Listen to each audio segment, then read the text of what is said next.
Hello, hi everyone. Welcome to the Lab 7 Advanced Operations using Interrupts and File Operations. So, the major agenda for this lab session is not going to be understanding any new topic, but to go deeper into the topics which we've already seen, which are interrupts and file operations. What we're going to do is attempt a advanced complex problem, which is going to utilize many of the concepts which we use and do something practical and tangible with that. So let's get started with the quick revision round. So DOS file handle functions. So what we looked at last time was that in the AH register, you if you store 3ch or it will create a file. If you store 3D, open a file. So after you store this in the AH and then you raise the interrupt 21H, which is the DOS interrupt, then the corresponding action will take place, right? And maybe you'll get a file handle, maybe you'll get certain bytes read into the memory or things like that, right? So read from a file, write to a file, close file, and then there are certain attributes which the other registers have to do. So most of the programs which you write here will be very systematic in nature. Like they'll have a certain sequence, like a load effective address in the dx you're putting something, then you put assigning the attributes via the cx register or the bx register, and then you raising the interrupt 21h, and that will combine all of these things together and will do the certain operation. Just to name a few, what we did last time was create a random file. So the file name was testing, and we stored the ah in the ah register 3c, and then the file name which we had to create, we stored that in the dx, and the file attributes was set in the cl register, and then we raised the interrupt. At the end of the interrupt, what we had was in the ex register we got the handle of the file, which can be used in all the in the future alps to open the file, like to do the file operations basically. So we capture that because ex is a temporary storage, it can get overwritten anytime if you do not save that information. So to avoid the handle getting lost, we store that into a variable named handle, which is a dw. All right.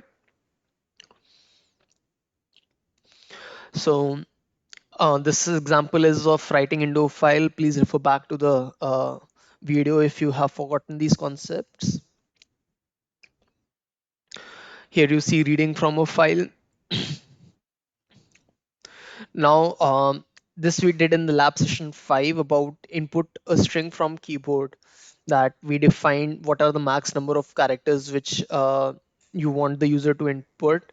Then Act 1 will store the actual number of characters which the user has inputted, and then the inp1 will be storing the string which the user has put, right? So max one, act one, input one, they are all sequential, like they come one after the other in the memory, and that is how this interrupt 21h, the 0a in the h and raising the interrupt 21h works, right? So let's look at a more complicated example now. And so what it does is that write an ELP that does the following. So first thing it wants is that enter 10 character long username and goes to the next line. So if you see here that I have inputted, the first thing which has to come here is this message, right? Then the second thing is that it takes a user entered string of 10 characters and compares with the username already stored in the value. So this is the point number 2 which we have to do. Then if there is no match, then it should exit saying wrong username, and if it matches, then it should display again a prompt, a message which says enter 5 character long password. So this is the fourth thing. Then it takes in the password entered by the user, and compares with the password already stored in the memory. Now, one thing which you have to, okay, it's not mentioned here clearly. I'll just update this, that the bits have to be masked. So you cannot, have I mentioned in this? No, it's not mentioned. So you have to mask the bits. You what would mask the characters, that if your password is, let's say, Oscar. So if the user is pressing O, in the memory O should come, but on the screen this asterisk sign should appear. All right. So you have to mask the characters with the asterisk sign, and you have to take the password in this format, store it in the memory, and then compare the password which is already stored in the memory. If there is no match, it should exit saying wrong password. But if there is a match, it should say hello. Whatever the username you have put here, it should say hello, that username. All right. So this is the task which we are going to perform in might seem like little intimidating and complicated, but it's just like a sequential input, sequential code basically, right? You do one thing at a time and the code starts building up. So pause the video, take some time to attempt this problem. All right, I hope you have given it a try. So let's look at the, let me open my, first of all, the DOS box and the VS Code. So here is my DOS box. I'll open it again. All right. So I'll mount in D. All right. So let's begin with the uh, code. And so first important step while attempting any such problem which you might, and this is like a typical problem which you can expect in your lab exams, right? Problem of this level or maybe something more. Is first of all making the right data initializations. So you see that how I've sequentially, like, whatever information I want to input in my ALP, I've referenced all of that into this data initialization part. So the first step is message one, prompt to enter the username. So enter 10 character long username, and notice that I'm ending all of these strings with a dollar sign because it makes my life easier, because I know where to end. All right. Then I have the username one with me. This is for storing the username which the person is typing. So this is our database. Basically, this is our database,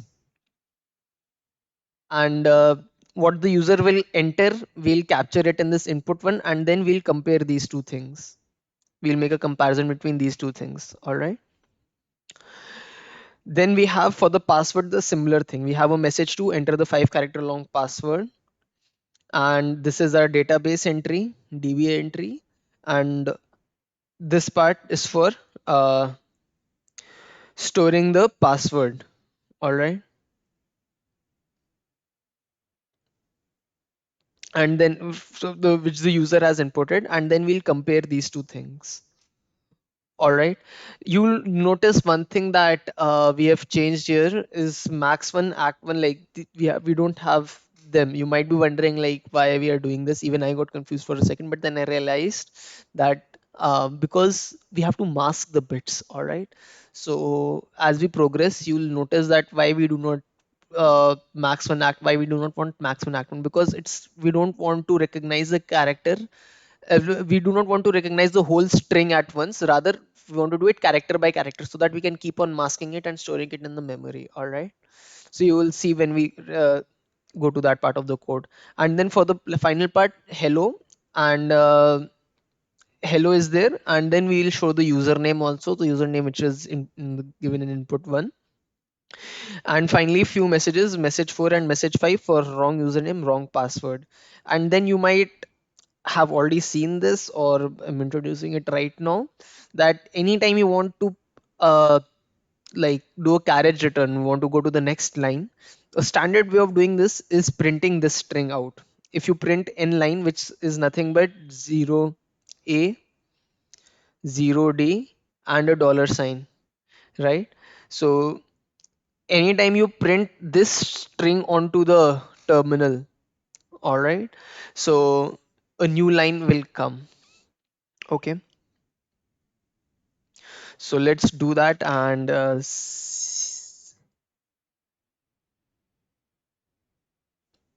here's our week 7 blank file. So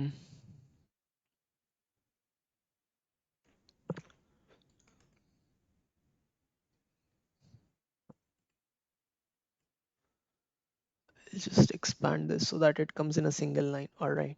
So we have the message one, username one, dot code, dot startup, everything is there. And what we'll do is just put dot exit and dot end. Dot exit and end.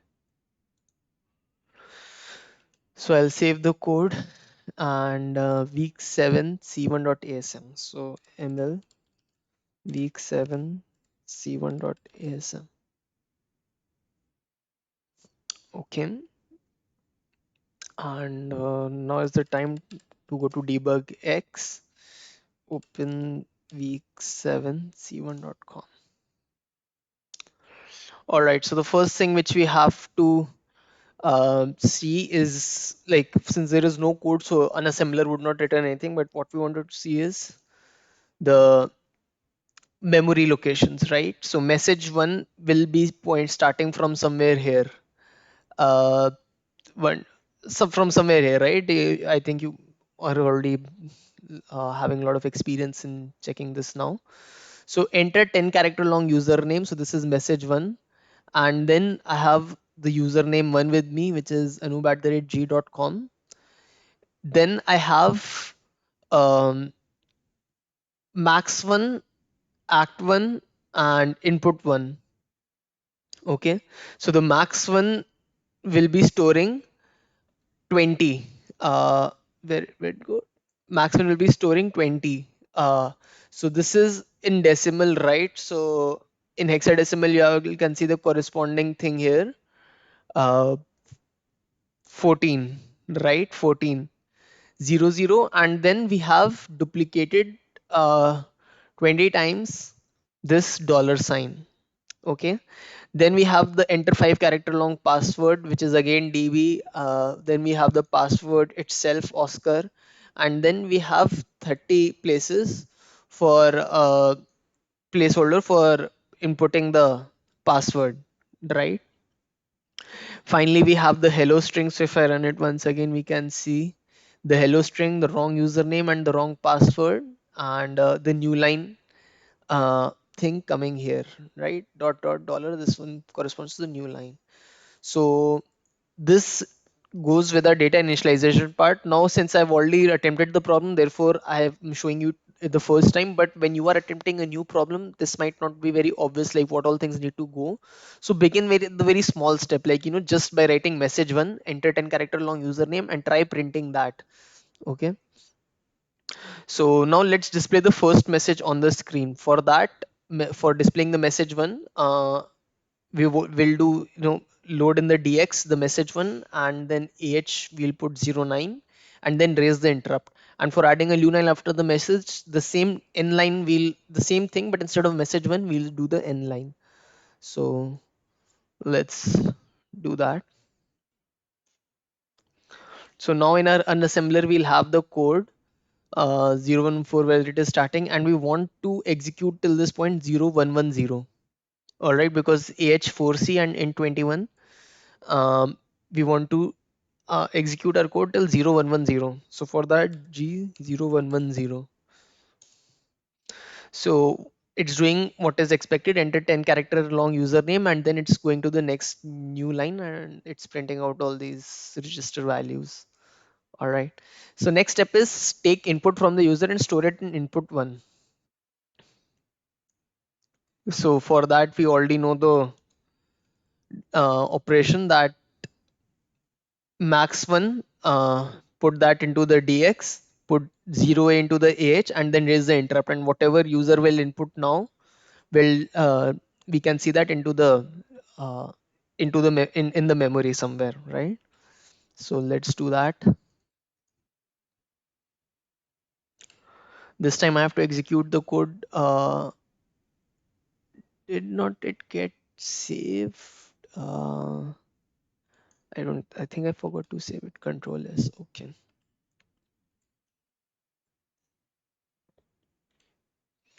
So now I have to execute the code till 0118. So G0118.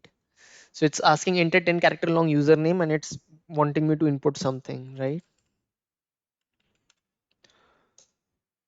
Okay, so whatever I had input, it's gone and it's stored somewhere. So I can go to the D and can check. So right here I have inputted my name and it has appeared here and above, right? So that the next step now is to involve.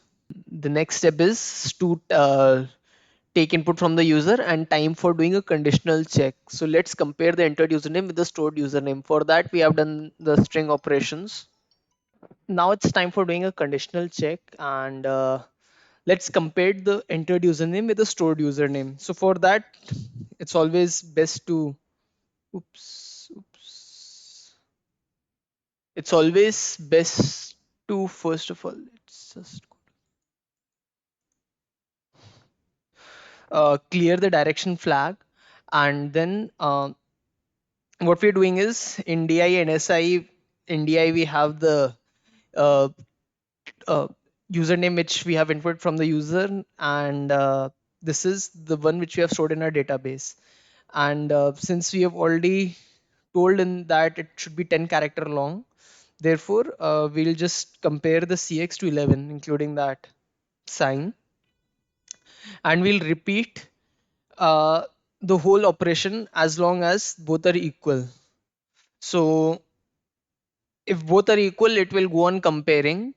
So now the repeat operation will continue for if both of them are same, then Cx will keep on decrementing, and if Cx has reached 0 at this point, then it means that both of them are same actually, right? So if it is matching, then it will jump to L1. All right, and that is the case where username is correct. But if the username is wrong, then what we'll do is we'll go to the new line, we'll print the message 4, and then we'll just exit the program. So this is for exiting the program, exit the program. But if it is correct, as we had discussed, then again we'll go to the new line.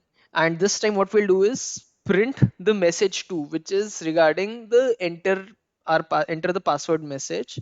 And then we'll display a new line. So as of now, things should be clear. So let's execute till this point of time and see how the code performs. So now take the input and compare so we have discussed this. If it is incorrect, if it is correct, then up till this point, right? So just to show you that the username is anub@g.com, which is 10 character long, and then this is the 11th dollars. So let's go to the DOS box, compiling and executing. I hope I had saved this. So this was not, oops, Control S. Okay, so let's go to the U and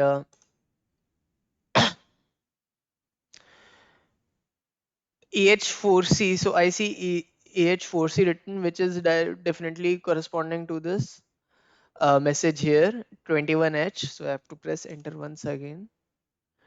And so this is the point till where I want to execute this, right? 0154.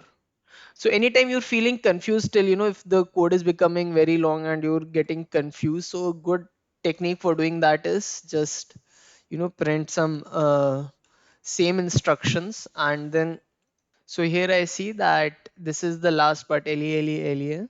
So I have to execute till 0154. Okay, so G0154. So enter 10 character long username. So first let me enter something wrong. All right. So it's saying wrong username. So it exited correctly. Now, if I do the same thing, which G0154, if I enter the right thing,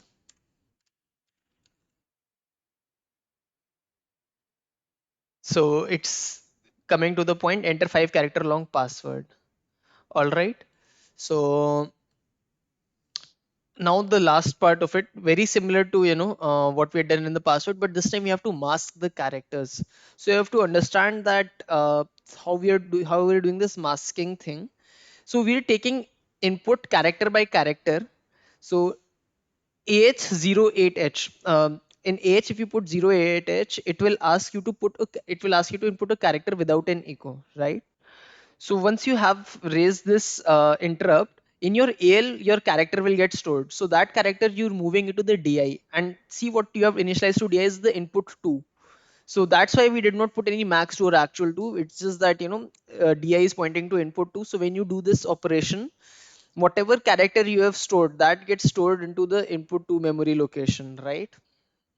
So if I, let's say, put the password as Oscar, so this input 2 is pointing to this memory location here, and O is getting stored here, right? So O gets stored here, and then what gets displayed, so we want to display a particular character. For that, we're storing the character into the DL register, and then we're putting 02 into H, and then raising interrupt 21H. So what this will do is that once you execute this whole thing completely on a single key press, the what you pressed will get stored in the memory location, and what will get displayed is this asterisk character. Then you increment the DI. So now DI is pointing to the next memory location, and you decrement the CX to figure out the total number of times you have to check the password. So let's do that.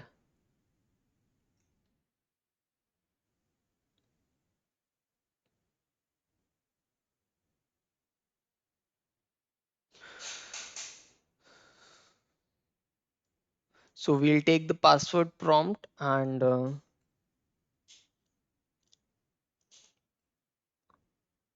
masking the characters. All right. And just so that it does not give us an error, I'll put an L2 here, but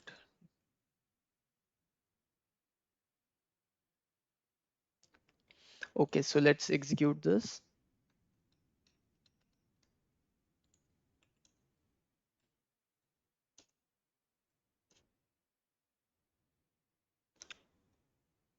So 0154. Oh, why is it not getting saved in the scene?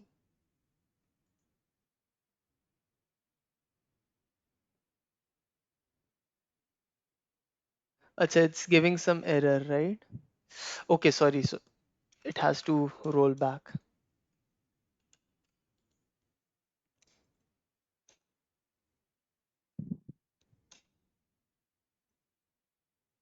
So now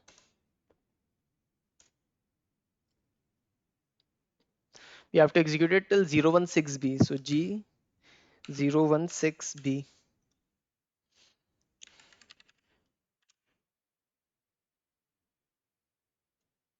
Enter 5 character long password. So if I press, let's say, O, what is going into the memory is O, but what is getting displayed is asterisk. So I've inputted a password, and the last thing was pressing an enter. And if I go to the memory,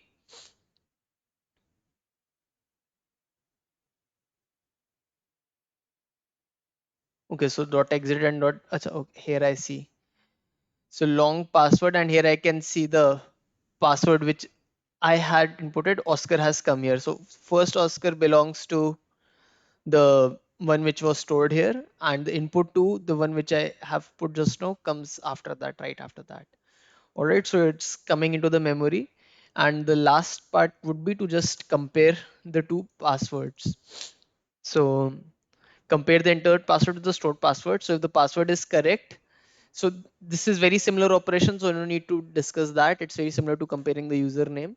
So if the password is correct, we'll is incorrect, we'll simply say wrong password, and with all those attachments, and exit the program. And if it is correct, then what you have to do is print the username along with hello. So we'll first of all print a new line, then print hello, and then print the username and then go to the next line. All right. So this is the final code. So I'll just copy the entire thing now.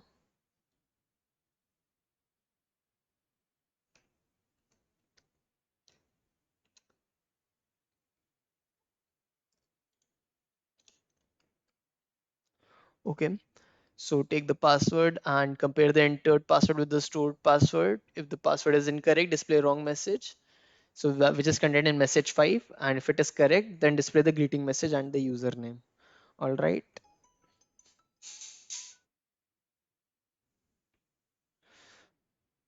So let me execute this now.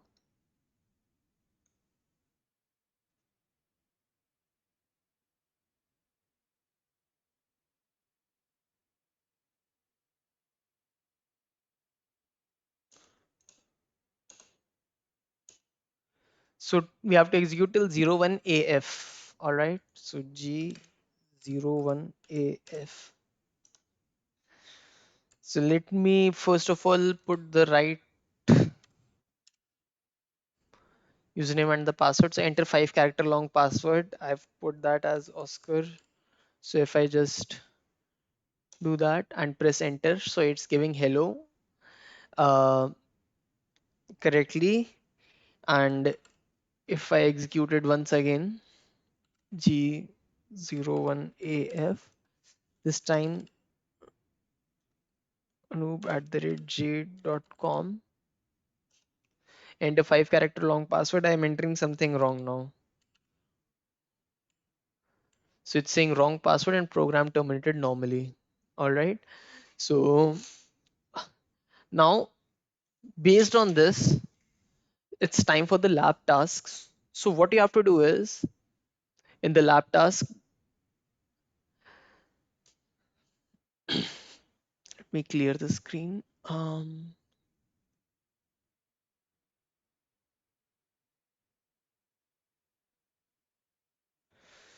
So here we have stored anub@g.com as a username directly taking into the code, but this is not a good practice, right? So better is that we take it from actually a database. So what I'm calling is a file called user.txt. In that the content is anub@g.com. And from this user.txt file, you have to bring up that data and put it in username one. All right. Similarly, there is a file called password.txt file, which would contain the password. So here it's not necessary if I enter it with dollar or not. That is something very obvious, but it's always a good habit to enter the to end the string with a dollars, because anytime you want to print this out directly, you can do that. All right. Here it's not required as much as it is required in these messages which you want to print. So this is the first thing which you have to do. It's pretty straightforward. You have to just uh, create a file yourself, and then like open a file using the file handler, open a file and then read from a file. So you already know in this case about the number of characters which you want to read, so you can do that. But now comes the little tricky part, and you have to solve this. Is that if the username I'm not restricting to 10 character long or 10 character long, but I'm saying that it should be less than, let's say, 32 characters. It can be of variable length. Then you need to do certain more operation before you are able to do that comparison, right? You have to first of all figure out that what is the length of this string here. For that, it is again simple that go on reading it, go on reading it, go on reading it and storing it until unless you find a dollar sign, right? As soon as you find a dollar sign, that means your thing has ended, and that will be the count which you have to finally read from this file. Okay. So think about how to do that. It's within the scope of the instructions which we have discussed, and that is it for this video. Thank you so much.